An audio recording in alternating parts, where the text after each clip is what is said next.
আসসালামু আলাইকুম। আপনারা সবাই কেমন আছেন? আশা করছি ভালো আছেন। আমি আল্লাহর রহমতে ভালো আছি। আজকে আমি আপনাদের সাথে শেয়ার করব আলু দিয়ে শোল মাছের পাতলা ঝোল। শীতকালে আমরা নতুন আলু দিয়ে শোল মাছ দিয়ে এভাবে রান্না করি, তাই আপনাদের সাথে শেয়ার করার জন্য চলে আসলাম। প্রথমে আমি চুলায় একটি পাতিল দিয়ে তাতে পরিমাণ মতো তেল দিয়ে দিব। তেলটা গরম হয়ে আসলে আমি এখানে অল্প পরিমাণে রসুন আর পেঁয়াজ বাটা দিয়ে দিলাম। পেঁয়াজটা ফ্রিজের ছিল, তাই আমি এখানে লবণ দিয়ে দিলাম। খুব ছিটকাচ্ছিল। লবণ দেওয়ার পর একটু সময় পেঁয়াজটাকে নাড়াচাড়া করব, নাড়াচাড়া করে ভেজে নেব। আর এই যে দেখেন, ফ্রিজ থেকে যে বের করেছি, এখন ঠান্ডার সময় সব কিছু নর্মাল হতে অনেক সময় লাগে। এরপর আমি এখানে হলুদ গুঁড়া আর মরিচ গুঁড়া দিয়ে দিলাম। হলুদ গুঁড়া আর মরিচ গুঁড়াটা ভালোভাবে মিশিয়ে নেব পেঁয়াজের সাথে। মশলাটা যখন ভাজা ভাজা হয়ে আসবে, তখন আমি এখানে অল্প পরিমাণে পানি দিয়ে মশলাটা আর একটু কষিয়ে নেব ভালোভাবে। মশলাটা যত বেশি কষানো হবে, তরকারিটা তত বেশি মজা হবে। এরপর আমি এখানে আলু দিয়ে দিলাম। আলু দিয়ে মশলার সাথে ভালোভাবে মিশিয়ে নেব। ভালোভাবে মেশানোর কাজটা হয়ে যাচ্ছে। এরপর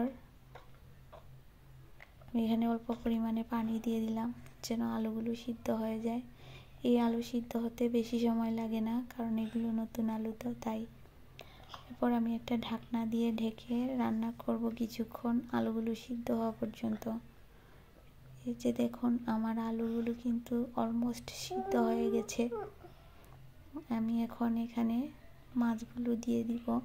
মাছ দিয়ে ভালোভাবে কষিয়ে নিতে হবে, তাই আমি মাছগুলো দিয়ে দিলাম। মাছ দিয়ে আলু আর মশলার সাথে ভালোভাবে মিশিয়ে নেব। এই যে দেখুন, আমার মিশানো হয়ে যাচ্ছে। মাছগুলো খেতে অনেক টেস্ট হয় যদি ভালোভাবে কষানো যায়, তাই আমি একটু বেশি সময় নিয়ে এগুলো কষিয়ে নেব। এখন আমি এখানে কয়েক টুকরো টমেটো দিয়ে দিলাম। টমেটোটা দেওয়ার পর আমি একটা ঢাকনা দিয়ে ঢেকে রান্না করব কিছুক্ষণ। এই যে দেখুন, মাছগুলো ভালোভাবে হয়ে গেছে। এখন আমি এখানে ঝোলের জন্য পরিমাণ মতো পানি দিয়ে দিব। এই মাছ আর আলুর তরকারিটা একটু পাতলা ঝোল খেলেই ভালো লাগে, তাই আমি এখানে পরিমাণ মতো ঝোল দিয়ে দিলাম। ঝোল দেওয়ার পর আমি একটু নাড়াচাড়া করে দেব, যেন ঝোলটা ভালোভাবে মিশে যায়। এই যে দেখুন, এরপর আমি একটা ঢাকনা দিয়ে ঢেকে রান্না করব আরও কিছুক্ষণ। রান্না হয়ে গেছে, কমপ্লিট। এখন কাঁচামরিচ আর ধনেপাতা দিলেই হয়ে যাবে। এখানে আমি অনেক ধনেপাতা দিয়েছি, যেন তরকারির টেস্টটা বেড়ে যায়। আমার ভিডিও ভালো লাগলে লাইক, কমেন্ট, ফলো দিয়ে পাশে থাকবেন। আর ইউটিউব চ্যানেল থেকে দেখলে সাবস্ক্রাইব করবেন। আর সবাইকে অসংখ্য ধন্যবাদ আমার ভিডিওটা দেখার জন্য।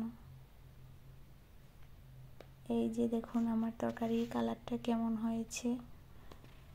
খেতেও খুব টেস্ট হয়েছিল, সবাই খুব ভালো বলেছিল। আল্লাহ হাফিজ।